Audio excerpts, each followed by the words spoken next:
Today I want to talk about Lotus, a brand that's been absent from Gran Turismo for the past 2 games now. Well, sort of. Of course, Lotus have no current representation in GT7, more on that later, and they were actively removed from GT Sport. The Evora was in the beta, but following a licensing dispute, that car and the brand as a whole was removed in time for the main game to release. The details over said dispute are pretty murky, but rumour has it Lotus weren't happy with the amount Gran Turismo were paying them for their inclusion compared to another famous British manufacturer of mid-engine vehicles. I don't know why I'm being cryptic, it's McLaren. With that aside, however, the point is they are currently not in the game. However, multiple Lotus models from previous Gran Turismo games, and a couple of new ones, were included in the GT7 data mine that I'm sure most of you are well aware of.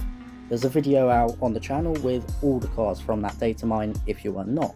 But the first generation Elise, the 2002 Esprit V8 and the Europa, as well as the Evora, just to name a few, are included in that list.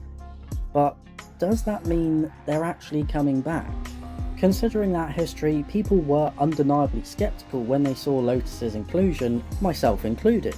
But after a bit of thought, I do have a theory. And for that theory, we need to look to another car on that list, one of the most random inclusions. But it's the Volvo V40. A bit of an oddball, sure, but it does also indicate the return of another manufacturer that's been absent since GT6, Volvo. Now, what Volvo and Lotus have in common is that they're owned now by the same company, Geely, or Geely, however you pronounce it.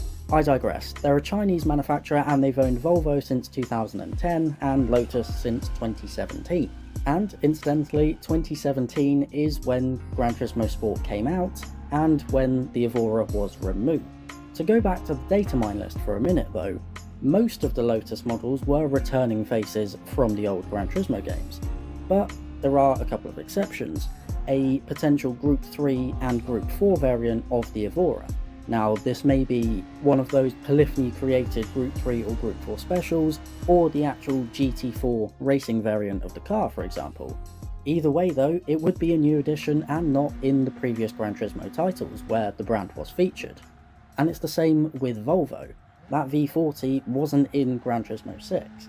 So since that licensing dispute took place, there's been an active effort to include cars from Geely's brands in the game, which makes me think that this happened in the first place because of financial demands from Geely. Guess I've switched to that pronunciation now.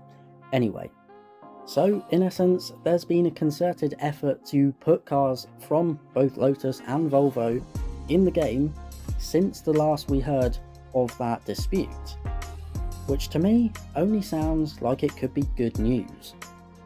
I wouldn't make any promises and I wouldn't necessarily 100% expect this to happen, but I think it's a good sign. But that's going to be it for this video. Let me know your thoughts in the comments, and thank you very much for watching. Have a good day.